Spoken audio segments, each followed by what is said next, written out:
At the Christmas party, my billionaire son hugged me smugly and whispered loud enough for the whole room to hear, "Dad, enjoy that $8,000 allowance." The guests chuckled. I could feel their eyes burning into me, pitying me. I forced a smile until I opened my mouth and dropped the truth that froze the entire room. I work 60 hours weekly at 3 jobs. He's never given me a dime. His wife's face collapsed instantly. And that, my friends, was only the beginning of the night that changed everything. Now, I need you to tell me, would you call me petty for what I did next?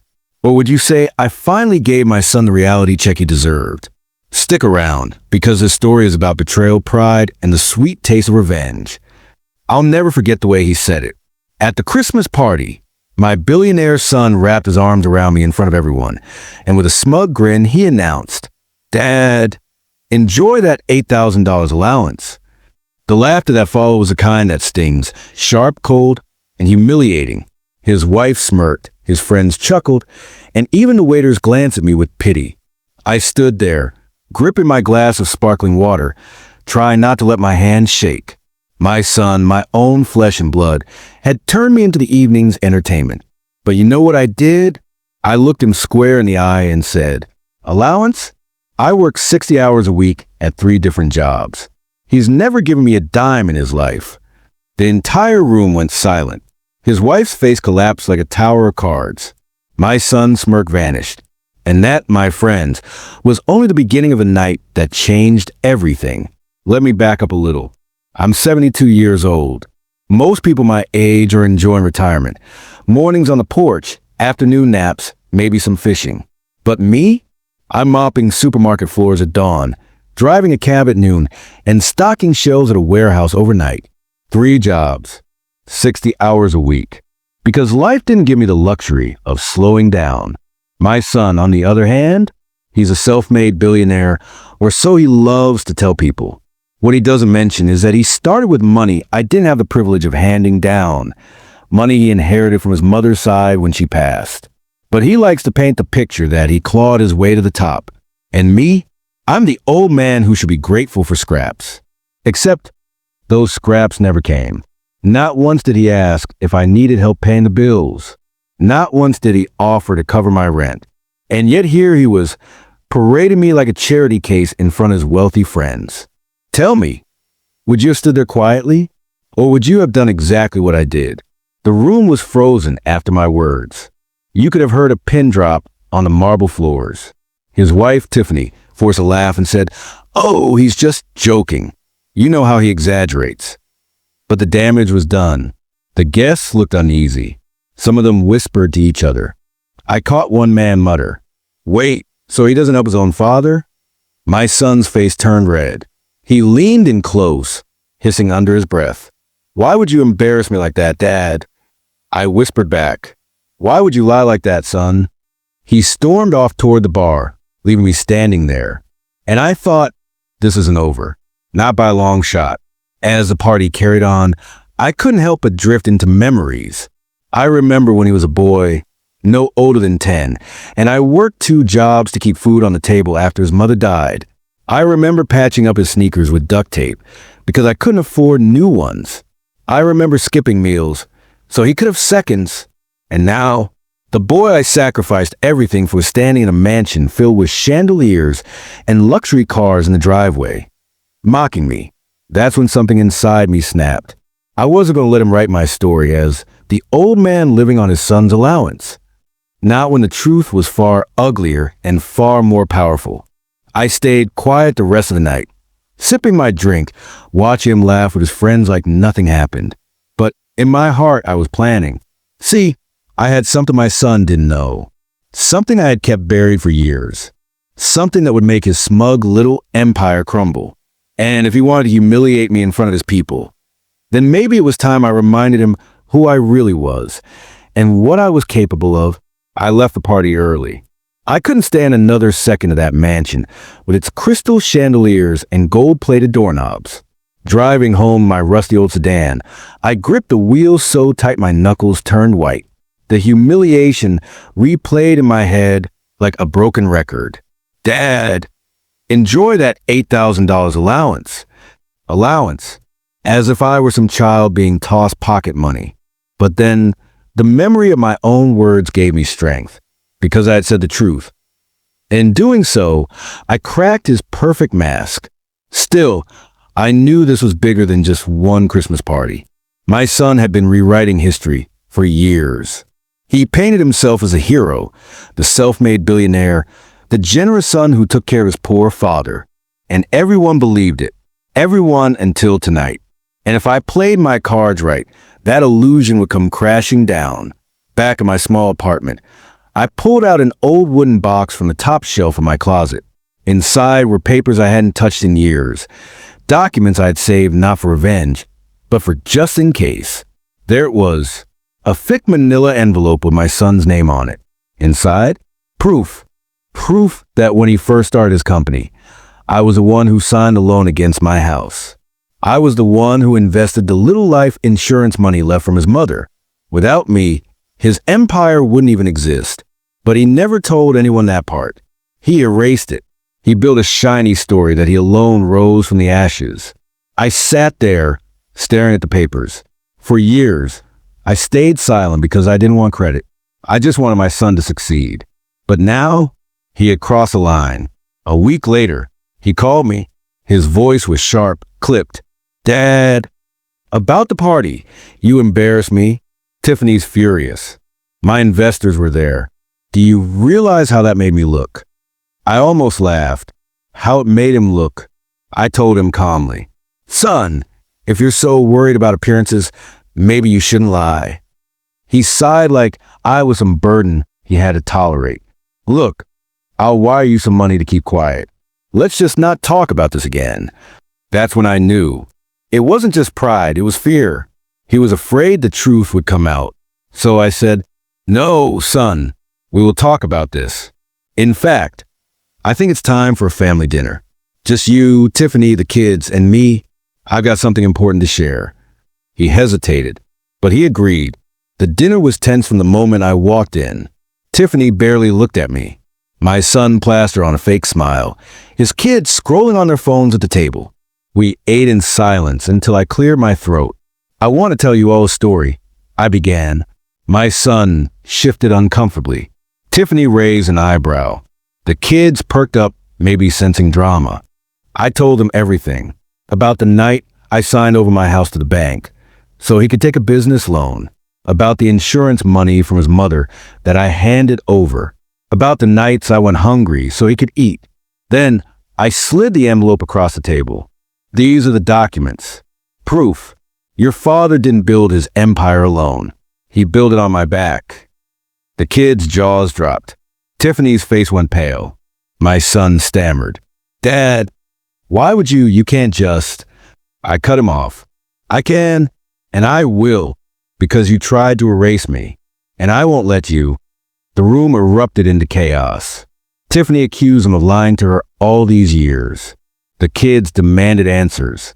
My son shouted, but the more he denied, the worse it looked. I sat back, calm as a stone, because the truth was out, and once spoken, it couldn't be buried again. Word spread fast. Families talk, and wealthy families, they gossip. Soon his friends, his business partners, even his investors started hearing whispers. Did you know his father funded his first company? Apparently, he abandoned the man who saved him. His polished image cracked. He wasn't a self-made hero anymore. He was a spoiled son who betrayed his own father. And me, for the first time in years, people saw me not as the old man with 3 jobs, but as a father who sacrificed everything. The sweetest part of revenge isn't yelling or fighting or even exposing someone. It's silence. See, after that dinner, my son begged me not to tell anyone else. He offered me money, cars, even a house. But I refused, because I didn't need his money. What I needed was respect. And by standing up that night, by speaking the truth, I got it from his wife, from his children, from his entire circle. He will never again dare to mock me in public. He knows now that if he tries, I hold the power to destroy the very story his empire was built on. So here I am, telling you all this. Do I feel bad for humiliating my son the way he humiliated me? No, Because I didn't start this war. He did. I raised him with everything I had. I gave him more than I could afford. And in return, he tried to erase me from his story. So I ask you, am I the asshole? Or was it about time my son learned that even an old man has limits? After that dinner, my phone didn't stop buzzing. My son called me 12 times the next day. I didn't answer. Tiffany called too, but hers was different. She left me a voicemail. Dad, I'm sorry. I had no idea. Please call me back. I didn't return that one either. For the first time in years, silence felt like power. For decades, I've been the one chasing, begging, apologizing, sacrificing. Now, he was the one scrambling to control the fire he started. And I wasn't going to put out for him. 2 weeks later, something unexpected happened. One of his old investors, a man named Carl, who I'd met once at a fundraiser, invited me to dinner. I was confused. Why would a billionaire investor want to sit down with a supermarket janitor? When I arrived, Carl leaned across the table and said, I just want to hear your side. Is it true? Did you fund his first company? I nodded. I even brought copies of the documents. Carl sighed, shaking his head. Thought so. He's been feeding us that self-made story for years. Investors don't like liars, money we can forgive. Lies? They leave a stink. I realized then that my son wasn't just dealing with family drama. His entire business image was cracking, and all I had done was tell the truth. One Saturday, there was a knock on my door. When I opened it, my 2 grandkids stood there awkwardly, holding grocery bags. Dad sent you? I asked. They shook their heads. No, Mom did. She said you might need food, and we wanted to see you. I'll admit it. My eyes watered. They'd barely spoken to me in years, always too busy with their private schools and ski trips. But here they were, carrying bags of pasta, fruit, even cookies they baked themselves. We sat in my tiny living room, eating cookies, laughing about little things. And for the first time, I felt like maybe the next generation still had a heart. Of course, my son wasn't happy. The next day, he stormed into my apartment, red-faced. Dad, you're poisoning my family against me. Tiffany's questioning me. The kids are siding with you. Investors are suspicious. Do you realize what you're doing? I stayed calm. I didn't poison anyone. I told the truth you tried to bury. He slammed his fist on my table so hard the frame rattled. You want money? Fine. I'll double whatever you want. Just shut up. That's when I leaned back and said the one thing he didn't expect. I don't want your money. I want your respect. And until you learn what that means, I'll keep speaking the truth whenever I'm asked. His mouth opened, then closed, because for the first time in his life, he couldn't buy his way out. A month later, Tiffany called again. This time, I answered. Her voice was softer, almost broken. Dad, I confronted him. I asked why he lied about everything. He yelled. He blamed. He deflected. I don't even recognize the man I'm married anymore. I stayed quiet. She continued. I want you to know I believe you, and I won't let him keep our kids from you anymore. That was the real crack in his empire, not the investors, not the gossip, but his own wife seeing through the facade. Because when your family stops believing your lies, your empire is already crumbling. It didn't happen overnight, but slowly cracks spread. An investor pulled out of a major project. A journalist started digging into his past. His self-made story didn't hold up under scrutiny. Meanwhile, I kept living my life. My jobs, my routine. Except now, I had something new. Visits from my grandkids. Dinners with Tiffany. People who used to look at me with pity now looked at me with respect. My son, he grew more desperate, more angry, more alone, and all I had to do was sit back and watch. It all came to a head one night when he showed up again, this time not angry, but broken. He sat at my table, head in his hands. Dad, I'm losing everything. Investors don't trust me. Tiffany's talking about leaving. The kids barely look at me. I can't fix this. For the first time, I almost felt sorry for him. Almost. I leaned forward and said, "Son, all of this could have been avoided if you'd remembered one thing. You don't build anything alone.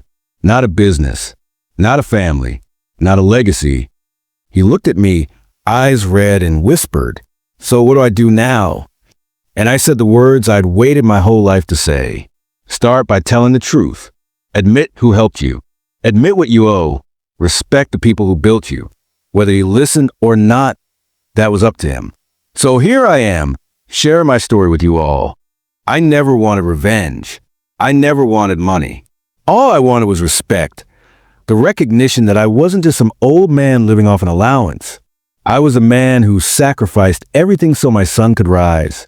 When he tried to erase me, I erased his lie. Simple as that. Now I ask you, was I wrong to expose him? Should I have stayed silent for the sake of family peace? Or was it time he learned that even a billionaire can't buy his way out of the truth? Tell me, am I the asshole? If you were in my shoes, what would you have done? Would you have stayed quiet? Or would you have exposed your own son in front of his family and friends? Let me know in the comments below. And if you enjoyed this story, don't forget to like, share, and subscribe. Trust me, there are more family secrets and shocking stories coming your way. Until next time, remember, never underestimate an old man who's had enough.